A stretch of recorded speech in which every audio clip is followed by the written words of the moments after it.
Gründerkanalen nummer 86. Hei på deg, dette er Gry, og velkommen tilbake til Gründerkanalen. Jeg er så glad for å kunne dele med deg Bob Heilig i denne episoden. Han er en ny venn av meg som jeg møtte gjennom Brendan Burchard, og en av de største inspirasjonskildene jeg har når det gjelder video. Denne mannen mistet altså jobben sin i network marketing-bransjen, og jeg fant ut at jeg orker ikke å gå på dette en gang til. Dette blir for mye for meg. Så mens jeg tenker, så begynner jeg å hjelpe andre. Og utifra det enorme hjertet denne mannen har, så startet han altså å hjelpe andre til å lykkes med network marketing, for det kunne han. Og ja, vet du må bare høre denne historien, for han er bare så utrolig inspirerende. Hvordan han begynte å lage videoer, hvordan de videoene hadde bare 10, 20, 30 seere, og det gikk liksom ikke fort dette her, før det da selvfølgelig eksploderer. Og det er jo det som er så herlig med video. Du får følgere, men du går kanskje litt ned før det går opp igjen. Så det handler om den tålmodigheten som få ut av oss har, men som vi må ha for å lykkes i bransjen. Så la deg inspirere hvordan den største nedturen i livet hans ble den fantastiske oppturen. Og nå har han altså gått fra å være arbeidsledig til å produsere $1 million for familien sin, og har fått et hus og et hjem til kjæresten og familien sin. Så æresord, denne mannen er bare et stort hjerte. Hans holdninger er bare rå, så bli inspirert til å ta noe action. Og hvis ikke du er inspirert etter dette intervjuet til å virkelig rocke med video, så vet ikke jeg hva. Video er, ja, du når så til så mange. Men la oss hoppe i intervjuet med Bob. Enjoy, så de sier på engelsk, og jeg håper du forstår så mye som mulig, fordi at denne mannen er bare inspiring. Hey Bob, I am so excited to have you on the Gründerkanal, which is the podcast name in Norwegian. Awesome. Excited to be here. Thanks. So Bob, we met at Brendan's, and you just inspired me so much, both how you came back from falling down and how you use video. Can you just take us, for those who do not know you, just a tiny bit of your story? Yeah, absolutely. So I spent 5 years as a full-time network marketing professional. My background before that, I was in medical sales and got tired of being an employee, was introduced to network marketing, fell in love with it, and was fortunate enough to have a lot of success in that profession, and went through kind of a series of unfortunate events, let's just call it, in 2015. I had 2 companies, if you can imagine how terrible this would be. I had 2 companies in a 7-month period close down on me. So you build up and build up and build up, and then it shuts down and everything is gone. Is that what you're saying? Yeah, oh exactly. My gosh.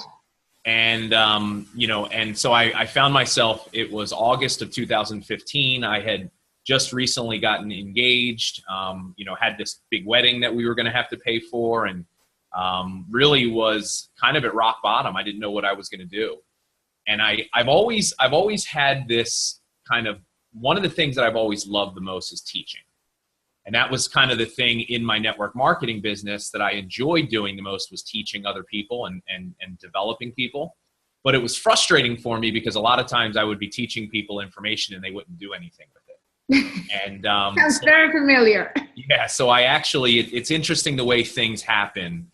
2 weeks before my second company closed down, I had just joined a mastermind program with a gentleman. His name is Ray Higdon. He's become a good friend of mine. But he, at the time, was a network marketer that had a ton of success building an online brand and a business around his personal brand. And I was really excited about the idea of starting to do that. Little did I know, 2 weeks later, I would basically be thrust into the process of doing it without any other options.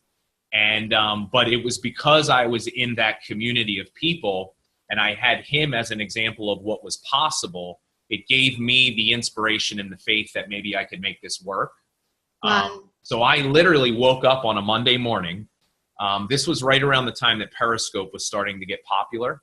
Yeah. I had never done a video on social media before. Really? like ever. I Oh literally, my God, you're so good on camera, and you just, you take up the phone and you're like a rock star on video. well, I had been speaking in my network marketing company for years. Like I had to get over that initial fear of public speaking because it always was one of my worst fears. Really? Yeah, For totally. real? Yeah, I swear to God. I mean, it was straight up. I was the kid in class that I wouldn't raise my hand and because I didn't like the sound of my own voice. I still don't love it.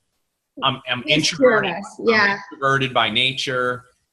It's just who I am. But I was able to get over that fear in my network marketing company, and I could stand up in front of a room of 1,000 people and give a speech. It took me a long time to get to there. But what was interesting is this fear of speaking was kind of remanifesting itself in video. I don't know what it was, but I had something that was keeping me from doing it. Now, so I woke up really with no other options. And I said, you know what? I woke up on a Monday morning. I said, I'm going to do a Periscope broadcast today. And I said at 8 a.m., I got on. I had no clue what I was doing. I went through an old notebook of mine and I found like a note, like some notes that I was like, okay, I'm just going to teach somebody this. That's all I did was just go.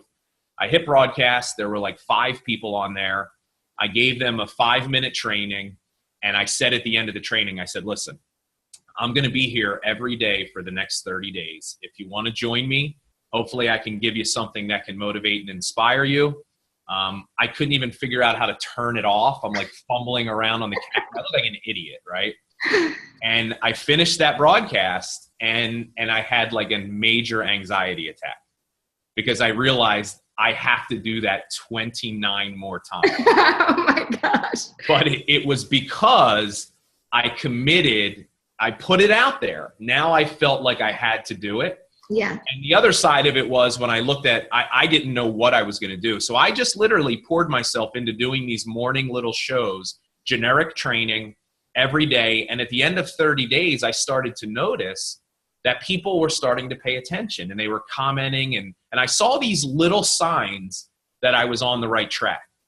And I just focused on doing that. I don't talk about this a lot, but I actually liquidated one of my retirement savings accounts to continue to pay to be in the mastermind because I didn't have any money coming in.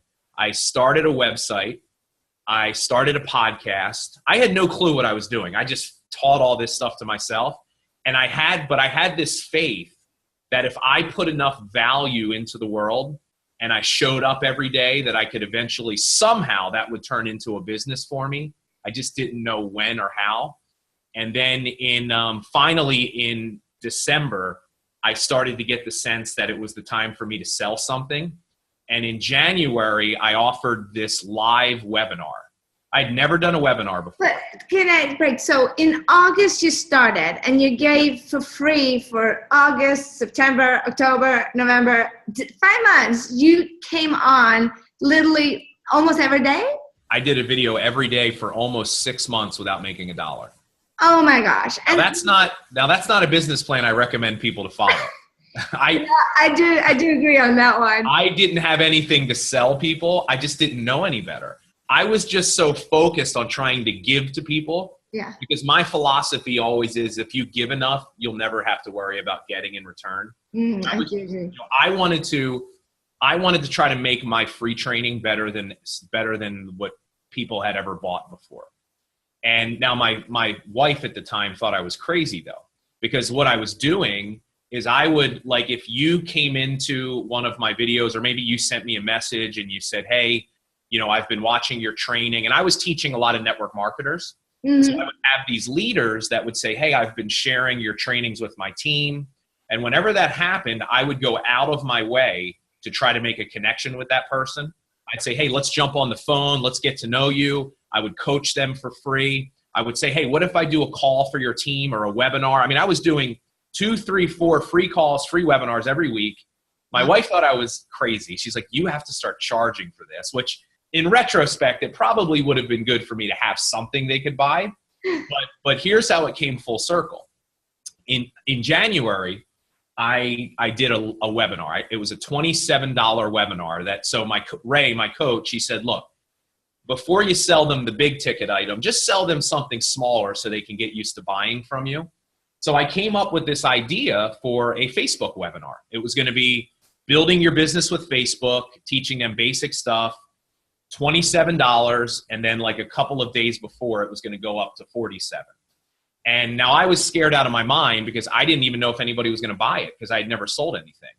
So I announced it on my Periscope broadcast in the morning. I said, hey guys, I was teasing it before. Training's coming up. Can't wait to tell you. And I said, here's the sales link. And I just was like praying to God that and by the time I was done the broadcast, I had 100 people that had bought it already. Wow. So how many people did you have on Periscope then? If 100 buy, it was so like thousands of followers. At that point in time, I was getting about 150 people every morning live. And that's like a 70% conversion rate, man. Well, what had happened was I had built them up to a frenzy where they were like, please sell us something. We want to buy from you. Hey, where can we pay you? Yeah. So I that day, I'll never forget it. I spent that entire day just looking at the notifications on my phone. Purchase. My wife and I were like, this is not real. Long story short, at the end of 7 days of selling this training, I had 1,100 people buy it. And whoa. I made 30,000 in registrations. And then, but here's what's so funny. I finished the PowerPoint for the webinar like 2 hours before the webinar. I had to I hired somebody to get on the webinar and run it for me because I didn't even know how to use the platform. I was like freaking out. I did this like 2-hour training. And then at the end, I sold a group coaching program. Wow. And all it was I just came up with this idea. I said, hey guys, for the next 90 days, I'm going to do 6 live webinars and give you all these homework assignments. I hadn't created a single PowerPoint. And on that webinar, I did $83,000 in sales of that product. So my first webinar that I ever did in my life, first thing I ever sold, I made $113,000. That is like crazy. That's more than people make in a year. It was insane. My first month in January when I was actually monetizing, I did over 200K with coaching, product sales. I mean, it was like that was the moment when I finally started to realize the power of online, of building a following, of being able to market yourself and get your message out to a bigger audience. And, because my whole life, I always just did prospecting and recruiting, but, it was, if I wasn't there, it wasn't happening. And learning the skill of marketing, of getting myself and my message out to a bigger audience. I mean, it changed my life. Wow. Yeah. So what I've been listening to several interviews, and we talked when we were in California. So you didn't have, like, you had like 5 people in the beginning, and then it took like 2 months, and still it was not thousands. It was just like 60, 70 people on. Yeah. Well, I had virtually no following. I mean, I had people I were connected. You started literally from scratch. Yeah. And now listen, I did have, obviously I was a leader in my network marketing company. So I had people that I were connected to, but those were not the people that bought my stuff. The people that bought my stuff, I just built that organically from scratch. But what I did, it was about 60 days in, and I wasn't crushing it. I mean, I can remember vividly the first time I had over 20 people on a live broadcast. I was freaking out. Oh, really? I'm like talking and I'm training, and in the back of my mind, I'm envisioning these 20 people just sitting there staring at me, and I'm like, I'm like trying not to like get off track and freak out. But here's what I teach a lot of people. I say, you got to have patience when you do this type of stuff, because marketing takes time. And what I've learned is that when you look at your follower growth, it doesn't happen in a linear fashion. You could hit it hard for 90 days and barely have anything happen. And then on your 91st day, one person finds your broadcast and literally tells thousands of other people, and your following doubles or triples overnight. And I think I what remember happened, that with Mastin Kip, if you remember that. He just had the daily love forever and ever. And then Kim Kardashian sent it out and boom, he exploded. it takes One one or two person. people. That's it. Now, but what everybody didn't see were the years that he did it before. Exactly. When he was just like, man, is this going to work? Is it worth my time? And that's the thing. That's the point why most people don't succeed doing this stuff, because they never give their hard work time to evolve and get that, success. And I can look back and I can point to 3 or 4 different instances where something like that happened, where 1 or 2 people introduced me to an entire community of others. And it was just like exponentially, it started to grow from there. Wow. Yeah. But you went through the struggles. I think that's so important that people know, because so many people give up on themselves and on their dream because, okay, I tried 1 month, I tried 2 months, you tried for 6 months, or you practiced for 6 months, and then boom, it happens. It doesn't happen overnight, even though the sales happen in 1 hour. Yeah. And then if I take it even back before that, what people don't see are the 15 years that I spent trying to be an entrepreneur, failing miserably, not making any money. This was a 15-year journey for me to get to the point that I'm at. And it's just interesting how, things come full circle if you're just willing to keep pushing forward. And here's the other key for me is it's being willing to reinvent yourself. Every time I failed, the first time that first network marketing company closed, I learned a very valuable lesson.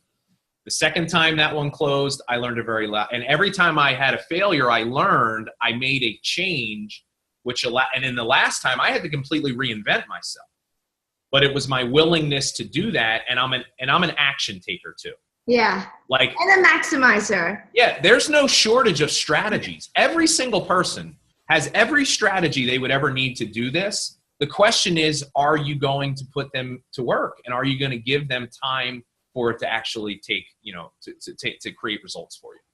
But you had some pretty down, you say, you were just about to get married and then everything closes and then you were in debt. Yeah, it didn't look good at the point. Why do you think that you keep going and actually invest in yourself? So many people tells me, well, I'm going to do that when I get the money. Well, you take action, you get education long before you have the money. You don't sit and wait for the money to come to you. You actually invest when you, like you said, you didn't have the money. You have to take your pension fund to invest in a mastermind. Most people will think that is crazy. Why do you think that you're willing to do that? Because I see it as investing in myself. Yeah. And if you don't believe in yourself, guess what? Nobody else is going to. But how do you get that believe in yourself? Because over time, I've worked on becoming a better version of myself. When I started this journey as an entrepreneur, I couldn't even get on stage and speak in front of 5 people, much less 5,000. I've worked incredibly hard on trying to become better. And I think it's my willingness to do that is the thing that's helped. But I'll tell you, here's what's interesting. Most of my life when I was broke or struggled not having money, I always was worried about the cost of things. Oh, that book is too expensive. That course is too expensive, right? A mastermind, who would spend $20,000 or $30,000 to do something? Like, I was always worried about the cost. Yeah. The shift for me is when I started looking at things in terms of the value it would give me. And here's what I've learned. It's interesting. The more money that I'm willing to spend and invest, the more money I make. Dude. Because I'm a person that if I make an investment in information, I will actually take what I learn and put it into action. If I can invest to be a part of a mastermind so that I could spend time with people like you and Brendan Burchard that have, been successful in what they do for years, and they're willing to share secrets with me, that information is priceless. And, this past year, I made well over a 6-figure investment in coaching and training. I know, it's crazy. And I mean, if you would have I was broke in December of 2015. Mm-hmm. Like, if you would have told me, like, dude, you're going to spend $100,000 on coaching and training, like, you're out of your mind. I can't even pay my rent this month. But it was my willingness to do that. You know, every time I've invested in a high level mastermind or coaching, I've at least 10x'd the money that I invested, I made just from like one or two strategies. I learned one strategy, like one thing in the first mastermind that I was in that helped me do $500,000 in online product sales. Wow. One thing. Yeah. That was it. One thing that if I wouldn't have known that, I probably never would have done it. I don't know that I would have had those same results. I do agree. I couldn't afford Brendan's first mastermind in 2012. I really wanted to go to the US, and just living here was going to be a dream. And then I invested in his mastermind, and it cost $50,000, and it was almost as much as I was making. Yeah. But then with his strategies, we went from 250 to over $1 million in 18 months, just because he sat down with me 20 minutes and say, okay, Gry, you got it all backwards. Let's just change this and change that and change this. And I was like, it's the same thing I was doing. It was just in a different order. Yes. And that made the investment so many times back. And yeah, you got to be willing to do the investment before. Yeah. Well, you have to, Gry, you have to surround yourself with people that are on another level than you. That can give you perspective on what you do. Yeah. And I have found that it makes me think bigger. Because look, I don't care what level you're at. We all have a tendency to start to coast. We get comfortable, right? Because our current level of skills allow us to continue to operate where we are without much effort. Yeah. And we get stuck, right? I heard it said this way, and I think it's so powerful. Good is the enemy of great. Because a lot of us, we achieve this certain level and we stop pushing ourselves. Because now here's the reason why, and I've seen this in my own life. In order for us to go to the next level, it requires us to try and do new things, which makes us feel uncomfortable, but it also forces us to not look so good for a certain period of time. Yeah. Because we're used to just looking good and showing up and doing what we do and making money, and everybody's like, you're amazing. Oh, you're amazing. Yeah. But then when we're forced to step outside of what's normal for us, we're like, I don't like how this feels. When I'm in a mastermind or when I'm around people that are on another level, it forces me to stretch and grow and continue to do that type of stuff. Yeah. And I find that inspiration is the thing that keeps pushing me to do more and be more. I so agree. When we were with Brendan in January, he taught us the 7-day launch, and I did that launch, and it flopped. It was like it's like triple the amount of work and half the sales, I would say. We did the same amount of money, but it was a disaster. However, I never learned so much in such a short period of time. That I can, like, doing Zoom and doing live cast, and now it's just push the button, which I was struggling for 3 days how to do. Now I can do it in 5 minutes. So I mean, it's always something. It's always the hard times that teaches you stuff that it grows you. Yeah, but let's take that experience as an example. So if you look at your results just from that one event, you could consider that a failure. Yeah. But if you look at now the new skill set you have, and over the course of a lifetime, what that will do for you in terms of additional revenue, it's not even close. But that's the thing about being willing to continue to push yourself. And being willing to see it as a learning instead of a failure. Yeah. Yeah. But Bob, how about video? I mean, you built your entire business on live video, and how do you see the video going? Is this like an overnight thing, or do you think this is here to stay? Yeah, I mean, I don't see live video going anywhere. I mean, I just think it's in its infancy as it is now.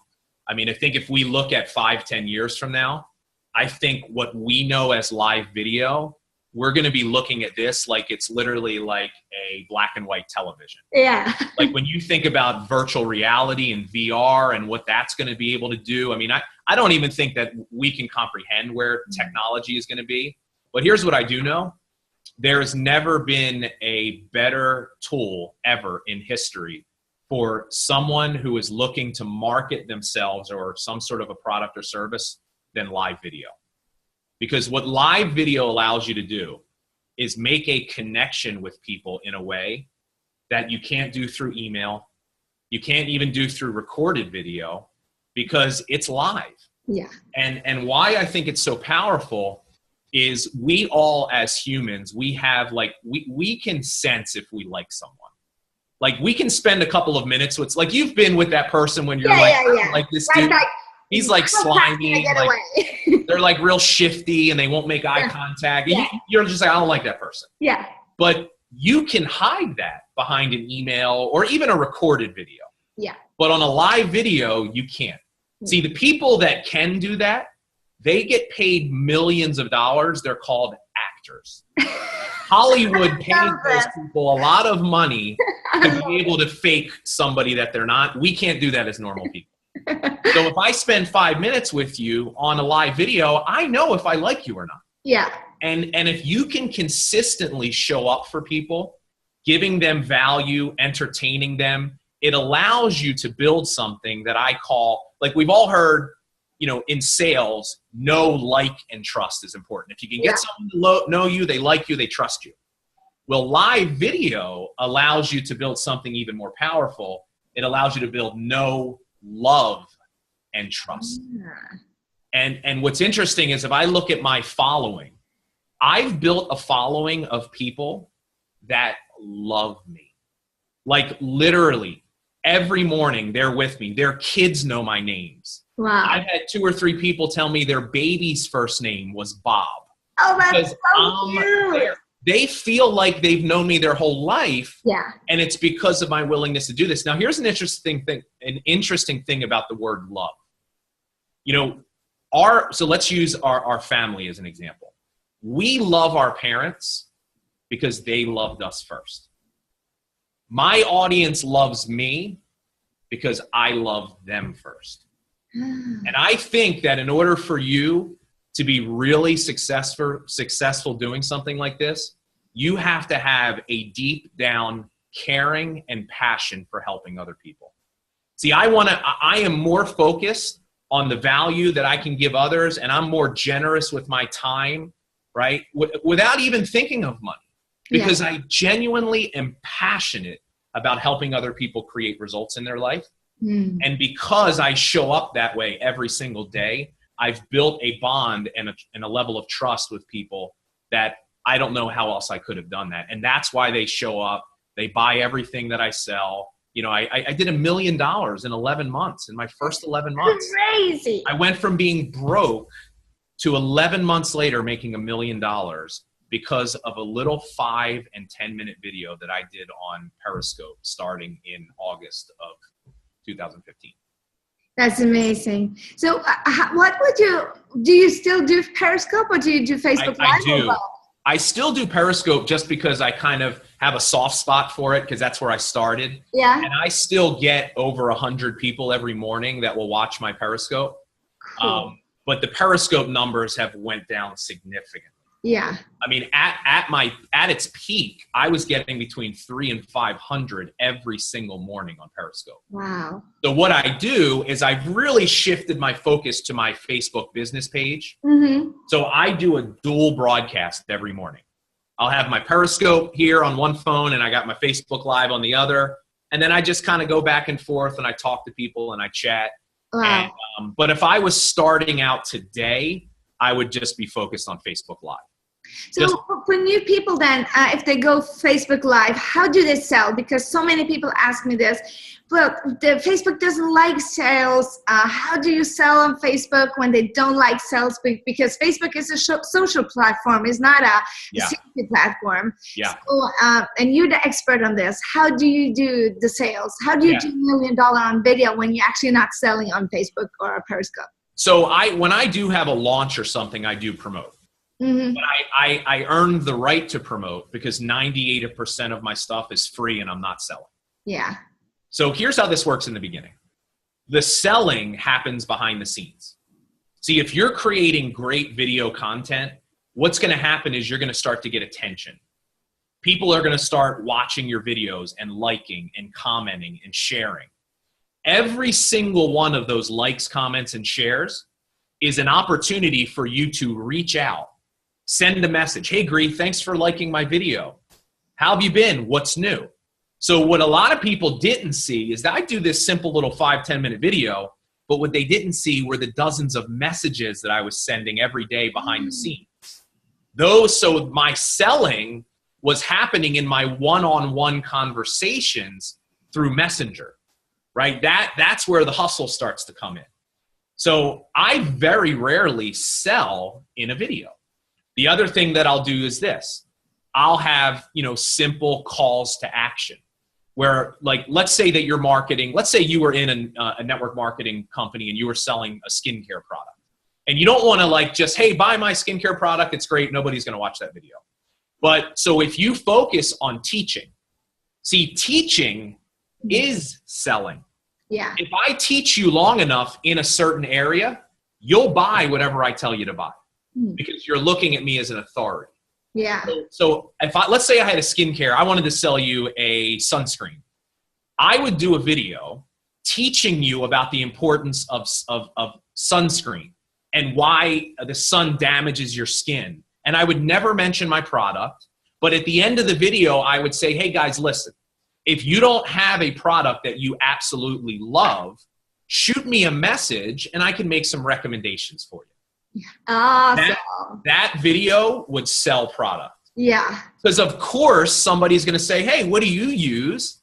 And you're going to be like, oh, well, I've got this product. You're going to sell them that product. Yeah. And it's the same thing if you're selling an opportunity, you're selling coaching. I mean, I don't ever sell coaching, but here's what I do.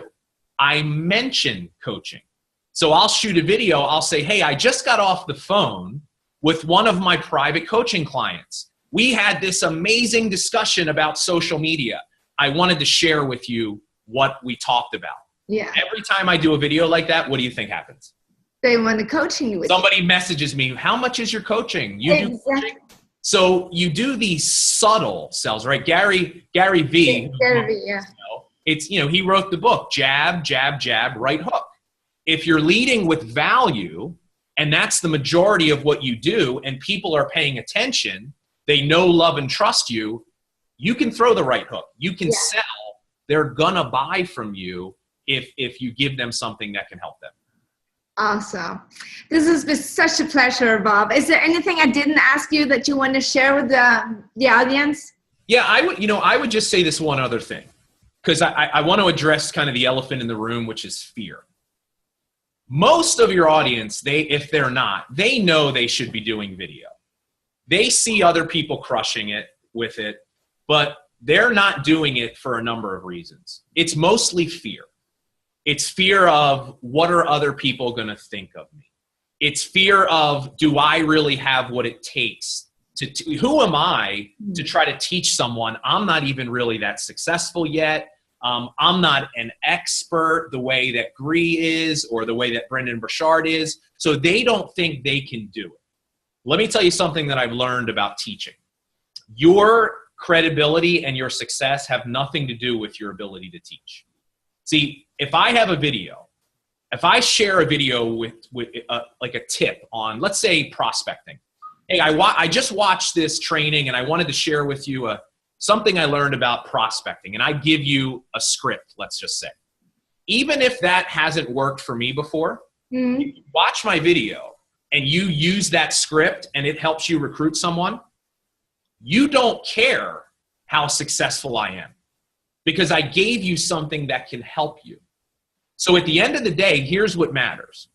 If somebody likes you and they like your style and you can give them something that helps them create a result, even if you're not already super successful, they don't care. They'll continue to watch your stuff.